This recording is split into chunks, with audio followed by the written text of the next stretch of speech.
on down at the Pink Pony Club. I'm gonna keep on dancing at the Pink Pony Club.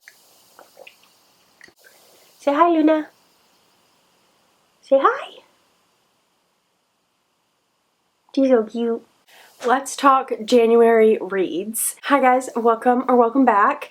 Today we are talking about all the books that I read in January. I read a total of 11 books in January, so I wanted to go through them and chit chat about them with you guys. I've got a chai here for a little beverage, a dote if you will. If you watch Bookmarked, you'll understand that reference. If you don't, you're probably really confused, but oh well. So going into some of the stats from the books that I read a total of 11 books. I had 0 DNFs in January. What a great way to start off the year. And I read 5 out of the 6 books that I had picked for my January TBR, so that was pretty good. I only didn't read one of them.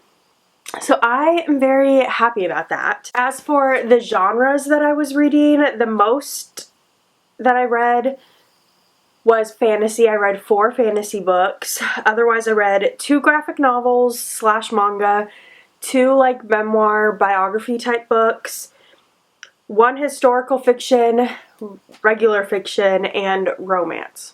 I had 1 of each of those. So those are all the stats that I have for you. Let's get into the actual books that I read. The first book that I read in January was Lore Olympus, Volume 7. I've literally read this all on the 1st. So that was kind of nice because we were 1 day into the new year and I had read 1 book already. But this is just following Hades and Persephone's story.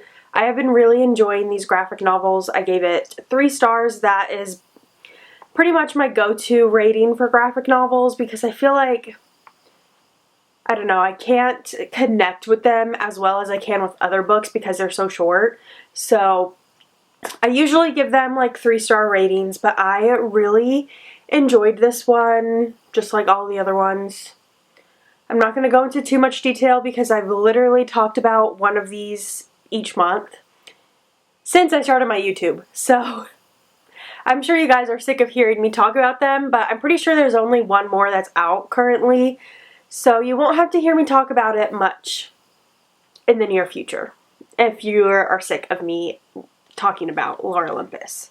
The next book that I read, I listened to Dinner for Vampires. This was one of the memoirs that I read. I actually thoroughly enjoyed this. I did not watch One Tree Hill, so I didn't know literally anything about this actor or her story or anything, but it was really interesting getting to see her life and how it played out. And if you don't know what this book is about, it's about this girl, like it's one of the actresses from One Tree Hill. She talks about how her life was being on One Tree Hill and how it was a cult TV show because it has like a cult following. People love that show so much. But while she was on the show, she was actually in a real life cult. It was a really small cult, not one that you would have heard of, but it was really interesting getting to see how easily you could be manipulated into joining a cult without realizing it, and it was just like kind of eye-opening to see that. I really enjoyed it. I am no longer rating memoirs or biographies just because I feel kind of weird putting a star rating on someone's life. So I just am not rating them anymore because of that reason, but I really enjoyed it. I would recommend it if you either loved One Tree Hill or are interested in like the cult aspect of it, because I never watched One Tree Hill, but I still really enjoyed it because of that aspect and getting to see kind of how easy you could be manipulated into joining one. So would recommend. The next book that I read was The Women by Kristen Hanna. I really loved this book. I don't think it's my favorite Kristen Hanna. This is only my second one, but I think I liked The Nightingale a little bit more.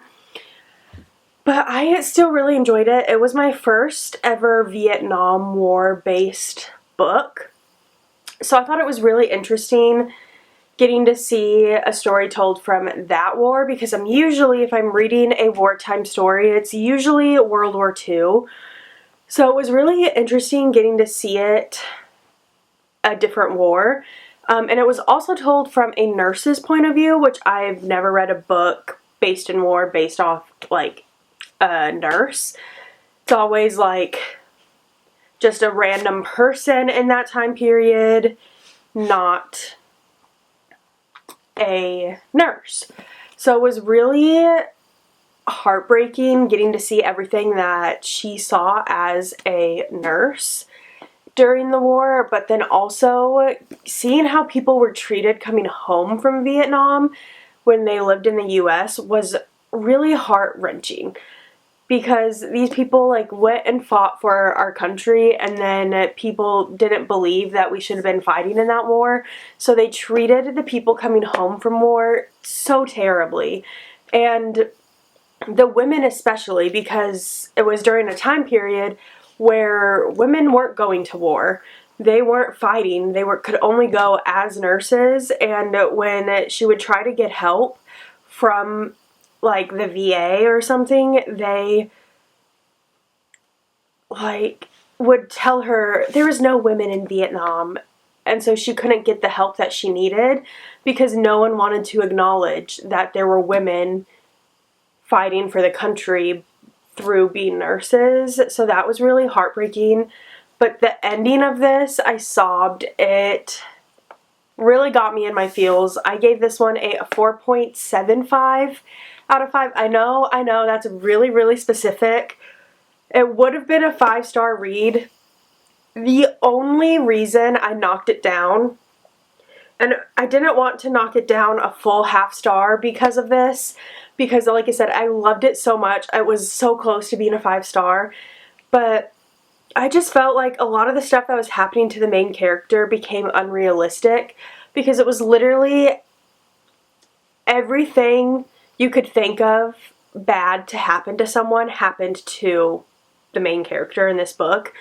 It was just one bad thing after another bad thing after another bad thing after another bad thing, just like on and on for the entire book, to where the point where it got a little bit unrealistic of, I'm sure there's someone out there that goes through a lot of really hard stuff in like a year, but it just seemed a little unrealistic, not like it would actually happen. So for that reason, not that I got annoyed, but it started just getting a little redundant and repetitive. So I knocked it down 0.25 stars because I just got a little fed up with it by the end. But I really enjoyed this one. And it is actually my book club with my family's book pick for February, so I don't have to read it because I already read it, but I'm super excited to hear everyone else's thoughts in my book club about it. So that was book number 3.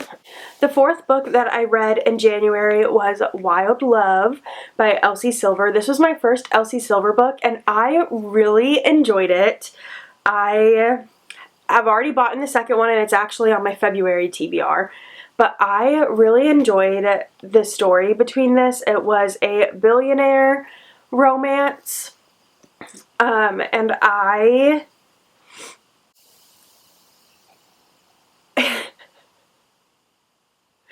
lost track of what I was gonna say. It's a billionaire romance, and I always find those kinds of romances really fun and entertaining, because as someone who is just a normal human being that will never get to the wealth of being a billionaire, it's fun to kind of see it play out in a book, in a story. And it was also a best friends, or a brother's best friends trope. The girl ends up getting together with her brother's best friend, and that was really interesting. And then the brother's best friend is the billionaire. So it had so many great tropes in it. Small town, billionaire, brother's best friend. Like, I thoroughly enjoyed this one. I gave it 4 stars, and I'm excited to pick up the next one come sometime this month, hopefully. And I definitely want to read more Elsie Silver books because I really liked her writing. It was really fun. Yeah. The next book that I read was 5 Broken Blades. I actually listened to this one, but I really enjoyed it. I was like halfway through listening to this book, and the second one came out because it came out in January. So I immediately bought the second one because I have this one with the sprayed edges, and so I wanted to get the second copy while it also still had sprayed edges, so that the series will match, because I'm a psycho like that and want my series to match. I gave this one 4 stars as well. It was really fun. It follows this group of people that all are kind of outlaws and come together for one mission. The group is made up of like an exiled prince, a poison assassin, a thief, a spy master, all people like that, and they all come together on one mission to try to kill the king. And the king is thought to be a god, but they have to try to kill him because he is a terrible king or something like that. And it was really interesting getting to see the dynamic of the group because none of them fully trust each other, but they still have to work together. So they're trying to overcome their differences and trust each other, but it's hard to trust each other when they all have their own incentives to wanting the king dead. Will they make it and kill this king that is a god and immortal, or will they get caught trying, kind of thing? It was really fun.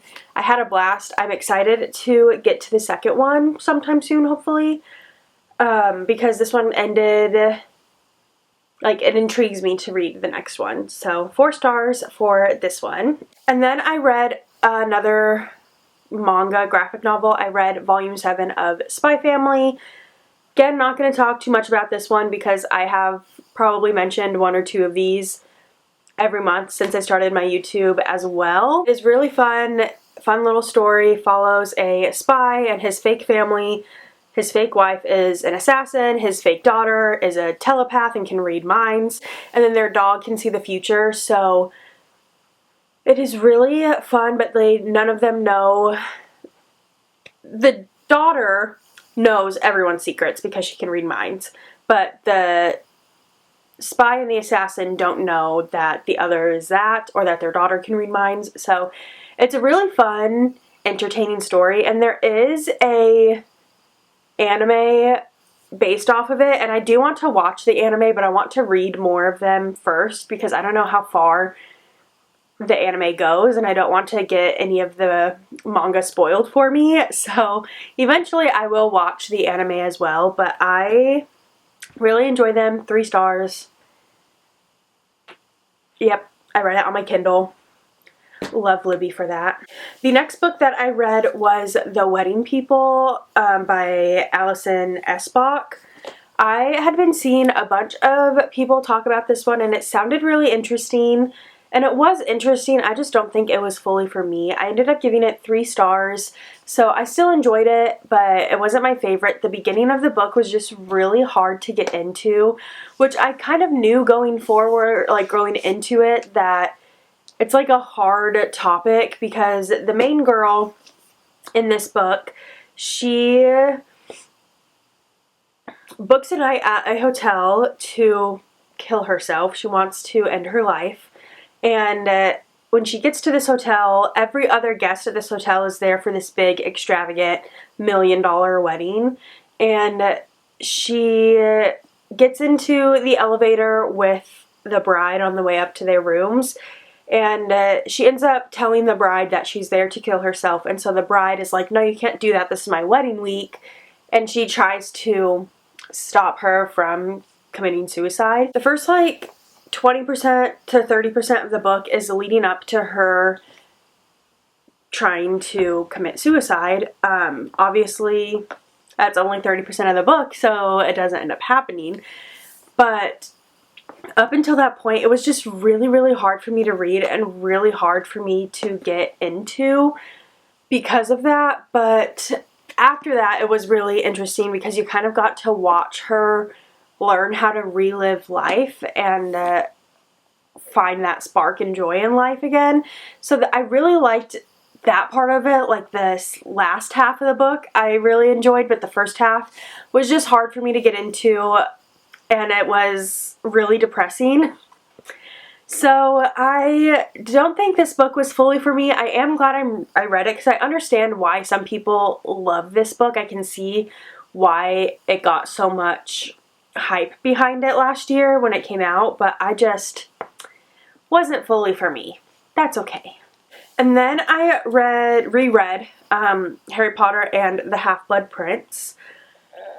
I only have one more book in my Harry Potter reread, which is so sad because I love these books. But that's okay. I still have 2 movies to watch. I've been reading it and then watching the movie and then reading the next one and then watching that movie. So it was 5 stars. Again, not going to say too much about it because most people have already read Harry Potter or at least know a little bit about Harry Potter, and it's the 6th out of 7 books, so I don't want to spoil anything. But the ending of this one is really sad. If you know, you know. 5-star reread. There's not much else to say. And then I read another memoir. I read Counting the Cost by Jill Duggar. This was really interesting to me. I grew up for a little bit. I really liked the show 19 Kids and Counting. That's when I learned of the Duggars and started watching, when it was 19 Kids and Counting. I know they had a couple different names previous to that, but I enjoyed watching the show. It was fun to see how their family dynamics were. So it was really interesting to hear Jill's story about what it was like growing up and living in that, and just like her whole family dynamic. I have read Ginger's book already, and I enjoyed that one as well. But I don't know if I would say I liked Ginger's or Jill's more. Possibly Jill's, just because she was one of the daughters that I liked the most on the show when I was watching it. But I am really happy that I read it. And then the 10th book that I read in January was none other than, of course, Onyx Storm. I have the beautiful deluxe edition. I really enjoyed this one. I think it might be my favorite out of the whole series so far. I ended up reading it in like 3 days, and I just binged it. I loved it. It's funny because like, I don't want to obviously give anything away because this is the 3rd book in the series, but let's just say there is something that is happening between the 2 main characters of this book that you would think would cause their relationship to have some turmoil, but their relationship is honestly the strongest that it has been yet in this whole series during this book, which is kind of crazy to me because of that aspect of it. I was a little nervous going into this one because Iron Flame I enjoyed, but it's probably my least favorite out of all of them so far, just because it was so much back and forth fighting that could have been resolved with just some communication. But this one did not have any of that in it, and Violet and Xaden, are in the healthiest they have been in their relationship. So I really enjoyed that. And also Riddick in this book. Riddick is my man. I love him. He is so funny and witty, and I loved every single scene that he was in. And I'm nervous for the next book because I saw an interview with Rebecca Yarros saying that Someone We Love is not going to make it in book 4, and I am really scared on who that's going to be. I did cry a couple times while reading this one. I laughed a lot while reading this one. 5 stars. I don't think I said that yet. This was a 5-star read. 5 stars! don't want to say much else without giving anything away, so that's all I'm going to say for this one, but I loved this one. The last book that I read in January was Tress of the Emerald Sea. This was my first Brandon Sanderson book. I really enjoyed it. I definitely want to pick up some more of his books. The next book that I pick up from him will probably be Mistborn, but I really enjoyed this one. Just the way this story was told was so fun. The narrator in this book is a character in the story, but it's not the main character of the story. So you're still getting to see the story play out from like a third person point of view, but there's parts of the book where he's like referring to himself as I, obviously, but then there's also parts of the book where the narrator breaks the fourth wall, which if you don't know what that means, it's like a term used in movies or Broadway or whatever, but it is when the narrator of the story breaks character and talks to the audience. So, for example, if you've ever seen any of like the Deadpool movies, when Deadpool turns to the screen and like talks to the audience, that's what breaking the fourth wall is. And the narrator of this book does that multiple times, which I thought was so fun because I have never read a book where that happens. And all the little comments he made when he did that were so funny. There's a talking rat in this book, which I'm not a rat fan, but the talking rat in this book was so cute and I adored him and loved him. But it basically follows a girl named Tress who has only ever lived on this small little island and she ends up falling in love with the Duke of, like, the Duke's son. The Duke of their island, his son, she ends up falling in love with him. And he ends up getting taken prisoner by the sorceress. And she has to go on an adventure across the seas to save the person she loves from the sorceress. And there's pirates, and it was a lot of fun. I definitely will read some more of his books. I gave this one 4 stars. I think it was a good start to Brandon Sanderson and good introduction. I don't know if this is what people would say to start with, but I thought it was a good place to start. So I am happy that I read this, and it was on my 25 and 2025. Actually, I think three of the books that I read were on my 25 and 2025, I believe. So starting off strong, but that is it for today's video. I hope you guys enjoyed watching me talk about the 11 books that I read in January, and I will see you guys in my next video. Bye!